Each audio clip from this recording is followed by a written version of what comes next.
确诊子宫肌瘤当天，中奖1000万的老公周晨安要和我离婚。他搂着我资助了10年的好闺蜜夏薇，义正言辞：高诗韵，你整天只想着工作，一点女人味都没有。我活了36年，第一次在薇薇身上感受到什么才是真正的爱情。前2天悬吐槽我老公配不上我的夏薇，此刻靠在他怀里，朝我露出挑衅笑容。我朝面前的狗男女冷笑：离婚可以，你休想分走我名下1分钱，还有你的中奖金额，我要1半。老公被真爱冲昏头脑，当即爽快答应，我却默默收好了他肝癌晚期的体检报告。希望你们俩冲破世俗的真爱，能扛住病魔的考验哦。亲爱的朋友，你有没有过这样的时刻，偶然翻开一本旧书，指尖触到泛黄的纸页，突然就想起某个午后，阳光透过窗棂洒在书籍上，连灰尘都在光束里慢慢飘。那时的时光好像特别慢，慢到能把书中的每一句话都嚼出味道。欢迎来到时光书房，喜欢我的朋友欢迎点击订阅分享。那我们故事开始。办理离婚证当天，周晨安开着新换的宾士来到民政局门口，夏薇从副驾驶下来，浑身名牌。估计昨天周晨安和我摊牌离婚，并把中奖金额分了我1半后，他直接就带着夏薇去消费了。一辆车加那些奢侈品，估计小50万没了。和我结婚5年，周晨安连一条上千的项链都没给我买过。她是教师子女，生活一贯节俭。我当初也是看中她身上的内敛气质，加上她在事业单位上班，也没有其他花花肠子，才选择和她相亲结婚。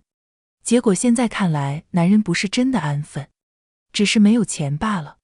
我摘下墨镜，不耐烦催促他：赶紧，我下午还有个会。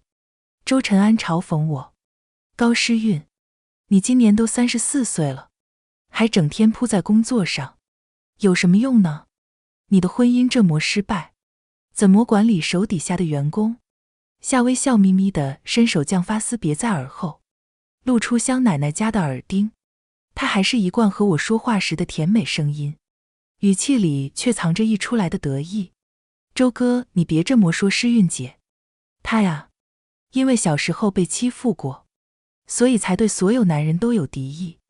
虽说主治医师万般叮嘱我，让我做子宫肌瘤手术前千万别动气，我还是忍不住手痒。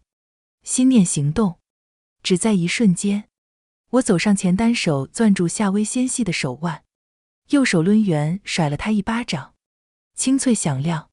我盯着她惊恐的双眼，语气森然：小三还敢挑衅正室？谁给你的勇气？就周晨安在你身上花的那些夫妻共同财产，我只要起诉，你连那10几块的套子钱都要还给我，你信吗？至于你说的被欺负，呵，你自己是女人，却瞧不起被伤害过的女性。我在你身上资助的那几10万，真是废了，还不如去养条狗，起码狗还知道不能咬主人。自从10年前我开始资助夏薇起，一直到今年我发现她勾引我老公的事实前，我对她都自认问心无愧，不仅给她学费生活费，还在她毕业后直接让她进我公司做销售部小组长，月薪过万。平日里我有什么好东西也先想着她，只因为我自己出身贫寒，所以想给险些因为父母重男轻女而没法读书的她撑伞。结果好家伙，她不光把伞抢走，还跑我家里把屋顶掀翻。我脾气再好也忍不了。周晨安是了解我的暴脾气的，但现在新欢在怀，他再害怕也要英雄救美。只见他赶忙将夏薇护在怀里，指着我的鼻子骂：高诗韵，你别给脸不要脸，你有本事再动微微试试。他话音未落，我抬手也给了他一耳光，语气鄙夷：我他妈有什么不敢的？我不光打他，还要揍你。周晨安简直要气死，白净脸颊涨红。夏薇见状，赶忙凑在他耳边说了什么。周晨安一下就眉开眼笑了，他幸灾乐祸地看着我，得意道：“你啊，也就是现在嚣张，等再过2月，有你求我的时候，再过2月，是我目前正在谈的专案正式落地的时间。”视线扫过夏薇挑衅得意的神情，我突然勾唇笑了。这个蠢货，竟然真的把我故意放出去的假消息当了真。这个专案涉及金额高达5个亿，一旦输了，我将血本无归。所以，我故意放出专案进展不顺的假消息，来扰乱竞争对手的视线。可就在昨天，我签好了正式合同，5个亿已经到账了1亿2千万。这个事情，除了我和合作伙伴，没有任何人知道。这也是为什么我会爽快答应周晨安离婚的原因。他的那500万还不够我公司3个月的流水呢，还真以为我稀罕。倒是我还挺期待，当被父母宠了一辈子长大的3好学生周晨安，拿着这500万娶了伏地魔晚期的夏薇后，能坚持多久不给他的那对吸血鬼父母吃干抹净呢？更何况，周晨安还有肝癌这个还没爆出的雷。希望到时候他别哭得太惨哦。似是被我的笑容吓到，周晨安担心事情有变，也不敢再和我争论，老老实实去领了离婚证。领完离婚证没1小时，他又火速和夏薇领了结婚证。如此奇葩的操作，惹得民政大厅里的工作人员频频朝他投去鄙夷的眼神，他却像没看见，甚至连腰杆都直了。夏薇也不再藏着自己微微凸起的小腹，撑着后腰，扬眉吐气般在我面前炫耀。哎呀，诗韵姐，没想到我倒是比你先怀上周哥的孩子，我们已经去查过了，是个儿子，未来可是要继承周家家产的，你也别太嫉妒我。他俏皮的吐吐舌头，只要你敢在绝经前再努力，还是有机会怀孕的了。我成功拿到离婚证，懒得再搭理他这种幼稚的挑衅，淡淡道：“我嫉妒你。呵，母猪一窝生15个，你一窝才1个，连母猪都比不上，我嫉妒你干嘛？”夏薇气得脸发绿，被担心他肚子的周晨安好说歹说给哄上了车。望着宾士驶离的背影，我并不为这段被背叛的婚姻感到伤心，只对夏薇觉得怒其不争。夏薇毕业于重点大学，很聪明，工作能力也很强，这也是为什么我会在一众需要资助的贫困山区女生里挑中她，是因为我看中她身上的潜力。她长得漂亮，情商也高，只要肯吃苦，好好锻炼自身能力，不出5年，她就能靠自己的本身站稳脚跟。更何况还有我给她当靠山，她在我公司里，一不需要担心酒局性骚扰，2不用担心同事之间的恶性竞争，有充足的空间供她发展。可是她是怎么选择的呢？在发现我们公司的客户都是有背景有实力的大佬后，开始疯狂做医美整容，把自己整成了时下最流行的纯欲长相后，背着我在私底下加客户们的微信，然后和他们聊骚。里面大部分客户甚至都是已婚已育的中年男人，而这些客户有的不屑于出轨，可有的就不太正直。纸包不住火那天，夏薇被一群富太太堵在了公司停车场，差点连衣服都给当场扒光了，还是我带着保安过去，好说歹说给劝了下来。毕竟夏薇还什么都没做，只是在聊骚的阶段。但为了平息富太太们的愤怒，我还是把夏薇调了岗，从直接对接客户的行销岗调到了幕后的秘书组。出了这个事儿，才22岁的夏薇吓得在我面前下跪求我谅解，说自己只是太着急着赚钱了，没想到后果竟然会这样严重。那天以后，夏薇也确实安分了不少，只是我没想到他最后竟然把目标打在了我身上，果真是一条养不熟的白眼狼。下午和合伙人聊完专案剩下的内容，刚要回公司，却接到了主治医生的电话。子宫肌瘤的切片化验出来了，是良性，但是检查出来你这个肌瘤可能和你近2年来服用了过量的避孕药有关。这不对啊，失孕。我记得你婚后不是一直在备孕吗？医生好友的疑惑语气明显，我心头也是一惊。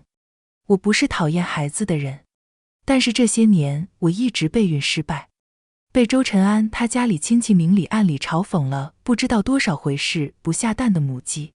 我从没吃过避孕药啊，除非……我突然想起来，夏薇转为我的秘书后，每天都会给我带一杯养生红枣茶，说是心疼我每天工作辛苦，补气血。这个举动一直在前2天都没停下，正好那一杯我因为开会忘喝了。现在想起来，肯定是夏薇在使坏，可我一直想不明白，她怎么会恨我恨到这样的程度。我回到公司取完红枣茶，赶去医院化验，只1小时，结果出来了，里面确实加了3颗避孕药的量。我只觉得浑身气血都往头顶涌，气得双手发颤。可还没等我发火，助理打来电话，说是夏薇嚷嚷着要我赔偿她 N+1。我赶到公司，正好看见周晨安他妈护着夏薇，正堵在公司门口。见我出现，周晨安他妈恢复了一贯清高的姿态，语气淡漠：“你怎么才来？”我怒极反笑：“您儿子莫说，因为他出轨的事情，我已经和他离婚了。”出轨2字我咬得重。夏薇脸色很难看，周晨安他妈却不屑道：“晨安出轨怎么了？他是个传统的男人，你一直生不出孩子，微微却怀上了，那他当然选择微微了。再说了，他语调上扬，像是十分不满，你和我们陈安当初结婚，我们并没有嫌弃你是个孤儿，但是你说说，你婚后尽过儿媳的责任吗？那么大的公司，1分钱都牢牢抓在自己是手上，还和陈安签婚前协议，你根本就没把我们当成一家人。倒是微微是个好孩子，经常带着礼品来看望我们老2口。我扬起眉尾，冷冷看着他控诉我，只觉得好笑。当初结婚前，周晨安自己为表忠心，自己提的签订结婚协议。我也是后来一次偶然机会，听到了他和他妈打电话。原来是那时候我公司正好遇到回款危机，他妈担心债务需要夫妻共同承担，教他儿子签婚前财产，等婚后公司经济状况好了再哄着我把合同作废。现在这老钱婆还有脸指责我，我懒得和她废话，毕竟肚子里有个瘤子，我精神状态远不如之前。您现在说这个已经没有意义了，我和您儿子已经离婚，至于您现在新儿媳夏女士在我们公司的岗位，我自始至终并没有说要辞退她，哪里需要给她赔偿 N+1 呢？我双手抱胸，垂眸望着他们。夏薇没想到我这样了竟然都给她保留了岗位，脸色很微妙，似是感动，但更多的是嫉妒和厌恶。她嗤笑一声，语气冷漠：“高总这是故意要折腾我了。我现在怀孕4个月，怎么可能在我老公的前妻公司里上班？万一你看不惯我，那我孩子还能保得住吗？”我赶忙比手势：“等下，我还什么都没做呢，你可别往我身上泼脏水。”夏薇挺着孕肚，一副非要我负责的嚣张神情。我一时有些诧异，是我之前太好说话了吗？以至于他们一个个的把我当面团捏。我将医院的检验报告展示在他们眼前，冷冷道：“在远景来之前，我劝你们识趣一点，赶紧走。这是我每天喝的所谓养生茶的药物化验，里面加入了过量的避孕药，而这个养生茶是夏女士你每天带给我的。在你和我讨论什么狗屁 N+1之前，我倒是想和你聊聊吃牢饭的事情。果然，夏薇听我这样说，脸色瞬间苍白如纸，身体也摇摇欲坠。周晨安妈妈瞬间反应过来是怎么回事，但她还要顾忌着夏薇肚子里的大孙子，只能装作心脏病突然发作，给夏薇使了个眼色，俩人就感觉往外走，腿脚倒是利索得很。听了全程的小助理表情愤怒，他抱着装有夏薇工位上东西的纸箱过来问我 ：“Boss， 这些怎么处理啊？”我淡淡道：“放着，7天后连带着辞退通知和旷工通知一起邮寄给他。”小助理这才欢欣鼓舞地离开了。我坐回办公椅，抽出周晨安的体检报告，看着照片上他现在依旧周正的长相，我突然想起来初见他的那天，其实我和周晨安也是有过一段甜蜜时光的。他那时候脾气好，也懂得准备惊喜，经常动不动给我准备礼物。我虽然性格强势，但是骨子里还是向往家庭的，所以即便再忙，我也会回家和周晨安吃晚餐。但因为我们两个一直备孕失败，加上我工作越来越忙，我和周晨安之间的裂隙，可是我认为这一切都是可能努力去弥补的。直到我在签完合同后当场晕倒，被送往医院，结果确诊是子宫肌瘤，而本该来医院陪我的周晨安却说自己得出差，一贯在我身边的夏薇也没有出现，说自己回了趟老家。然后虚弱躺在病床上的我就收到了一条陌生号码发来的消息，是一段夏薇和周晨安的视频。视频里，周晨安边搂着夏薇边骂我高诗韵那个老女人，我看着她都没有胃口。薇薇，你才是我的真爱。也是这句话让我彻底对这个男人死了心。回过神，我将周晨安的体检报告放进了粉碎机。后面的1个月时间里，夏薇成了周家最尊贵的女王。周晨安中彩票以后，仗着自己有500万存款，飘了，直接从单位辞职，打算自己创业。而夏薇在稳定自己在周晨安心里的地位后，也打着照顾自己的名义，将自己在老家的一家老小都接到了周家。可周晨安已经从我的大别墅里搬了出去，现在正带着夏薇挤在自己爸妈的房子里，夏家人来了根本住不下。没办法，周晨安只能咬咬牙，换了套大房子，首付200万，月供6000，由周家父母的养老金悬。夏家人乐呵呵地住进了大房子里。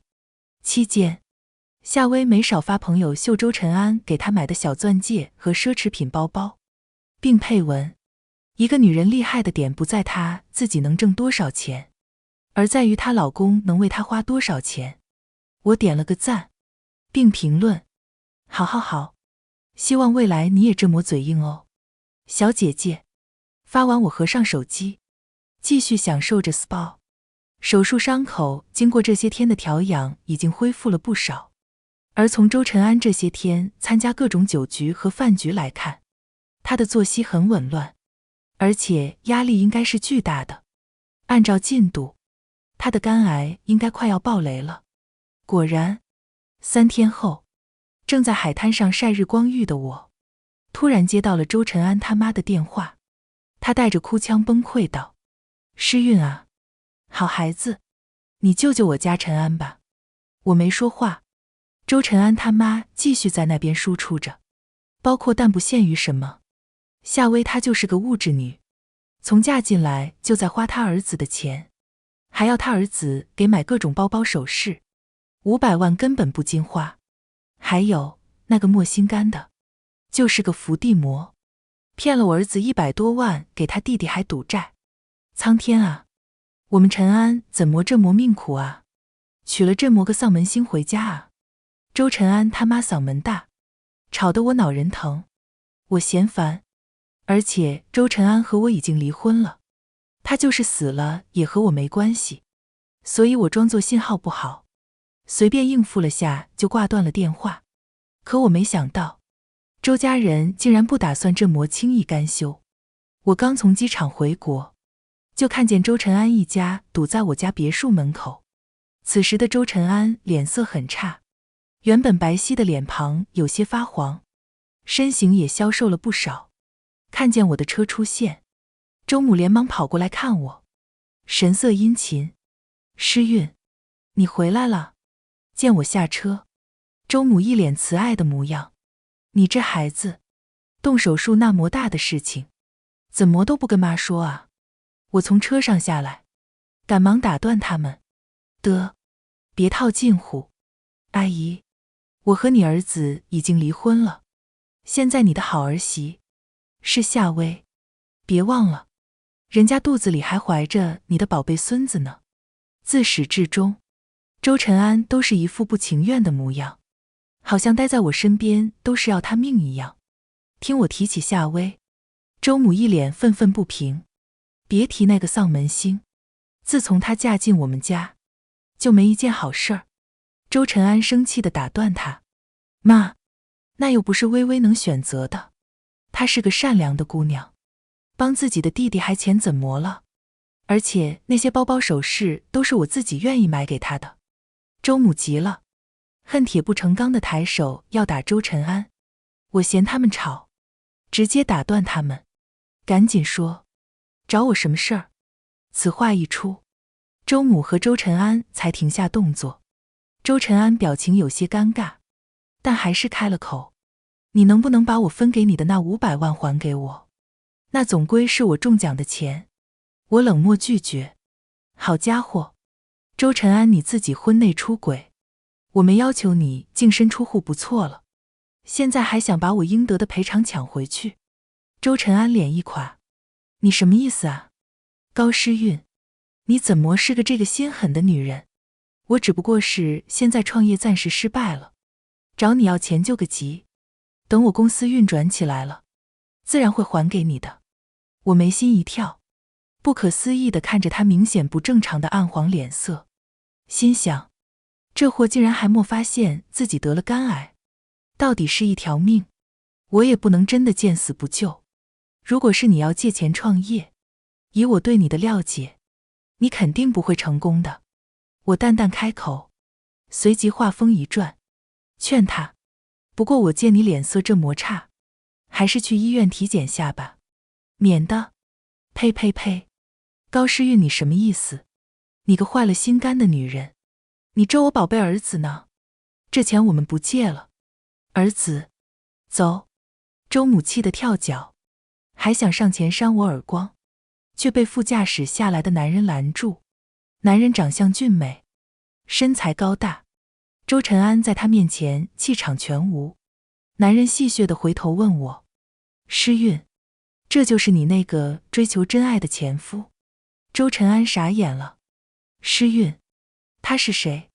他脸上带着屈辱和愤怒，好像抓住出轨妻子的无辜丈夫。我嗤笑一声，上前搂住男人有力的胳膊，看着周晨安，语气淡然：当然是我新找的男朋友啊，怎么就允许你婚内出轨，不允许我离婚后寻找第二春啊？周晨安一副被打击到的样子，满眼不可置信：怎么可能？你从来都不是那种随便的女人。我唇边勾起讽刺的笑容。周晨安说的没错，从某种意义上来说，他是我的初恋。因为从小被继父伤害的原因，我很厌男，心理和生理上都是。而周晨安是我第一个不排斥的男性。在相亲时，我觉得应该坦诚，所以将自己的这段过往和他坦白了。当时他嘴里说着心疼我，在得知我毕业后把继父送进了局子里后，还夸我厉害。可扭头，他却能将我的这段经历当作床上笑话说给夏薇听。这样伪善的男人更令人恶心。周晨安，我不随便，不代表我不喜欢优秀的男人。我亲昵地靠着身边男人，语气骄傲道：介绍一下，这是乔氏集团市场部总经理乔轩，也是我正在交往的男朋友。乔轩，前夫哥你好。看周晨安那副样子，整个人都要碎了。周母气冲冲地拉走他时，他一直在恋恋不舍地回头看我，直到两人消失在转角，我才翻着白眼松开手。姐姐，利用完我就丢，你好渣啊！齐轩委屈巴巴地看着我，我神色冷漠。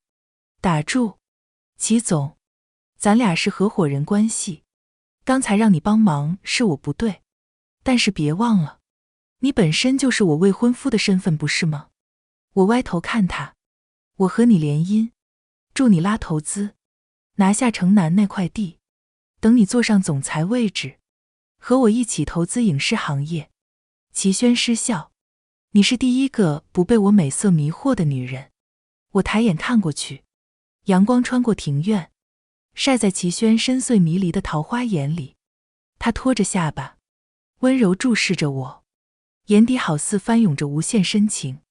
你只是长得好看而已。我收回视线，内心毫无波动，甚至有点想笑。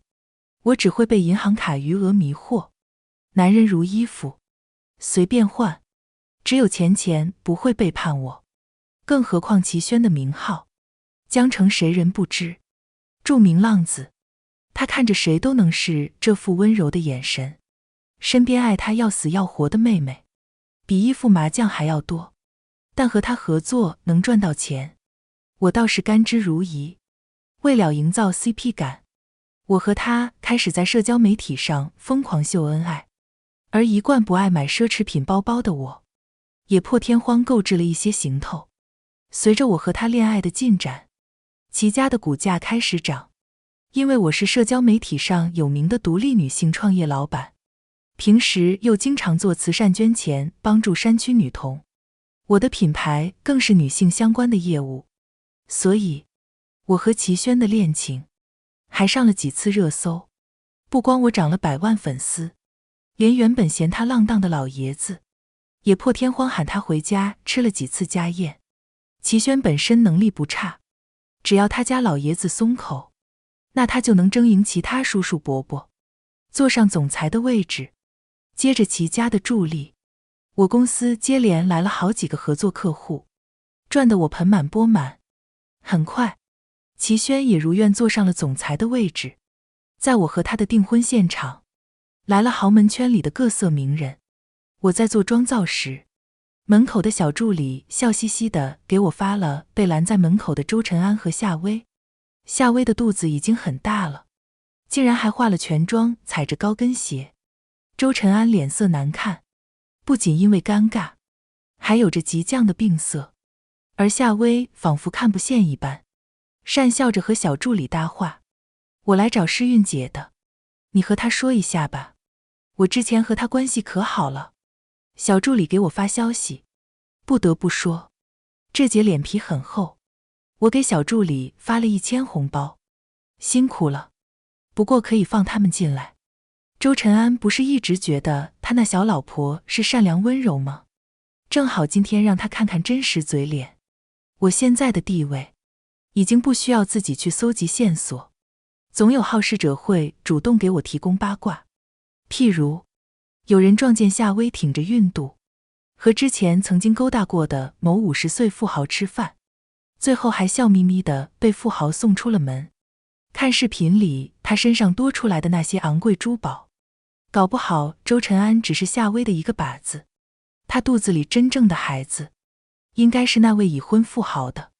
而有趣的是，今天那位富豪带着妻女都在现场，可有好戏看了。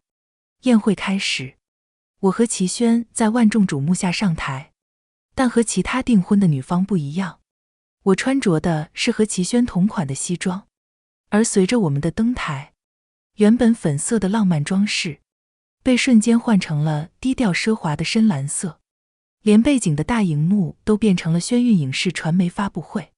在所有媒体哗然的哗然声里，我笑着宣布，没有永远的伴侣，但有永远的合作伙伴。相比于将齐先生变成小娇夫，我还是更喜欢和他并肩作战的感觉。齐轩也被我的话逗笑。从即日起，齐氏集团与世运集团合伙投资的子公司宣运影视，将投资电影《篱下》。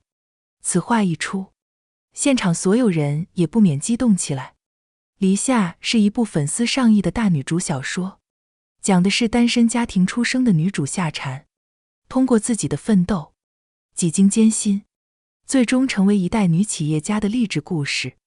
这本小说一旦上映，必将大卖。而角落里的周晨安像是从未好好认识过我一般，眼神里迸发出惊喜。而他身边的夏薇并不在。我随意扫了眼全场，那位大佬也不在。闪耀灯光下，我缓缓勾起唇角，和齐轩对视一眼。我们俩举起酒杯，感谢各位到场。掌声雷动，我踩着高跟鞋和齐轩下场社交，周晨安则一直跟在不远处。我装作没看见他，在敬了一圈酒后，转身去了2楼休息室。周晨安也跟在我身后，而就在楼梯转角处，我听见了消防通道里传出的奇怪声响，娇嗔的女声有些耳熟：“老公，宝宝下个月就出生了，你什么时候娶我回去？”另一个男生急不可耐：“快了！”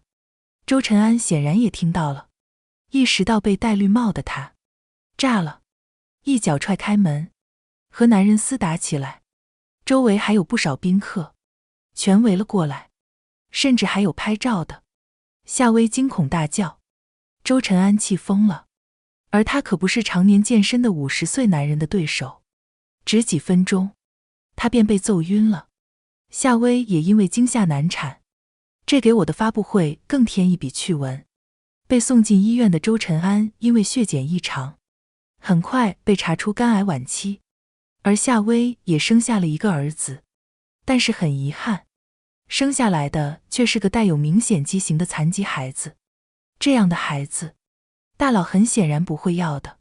夏薇刚生产完，显然不能接受豪门梦就此破碎，她躺在病床上尖叫：“这不可能！我每次产检都做了的，怎么会这样？”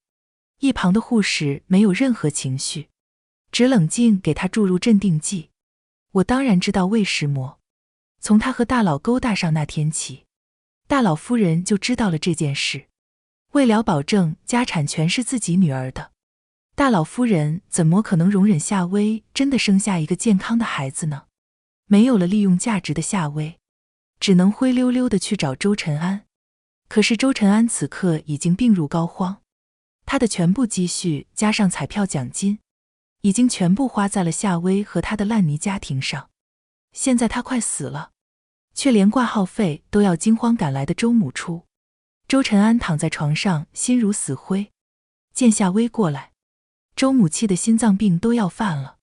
周晨安却面色如常：“薇薇，你来了。”夏薇以为他不计前嫌，原谅自己了，连忙抹着眼泪上前卖惨：“晨安，不是你看到的那样，都是那个人逼迫我的。”周晨安笑得温柔，轻抚上他的脸颊，安慰道：“我相信你，你只是一时鬼迷心窍，没事的。”周晨安这样说着，突然抬起另一只胳膊，朝夏薇胸口扎去。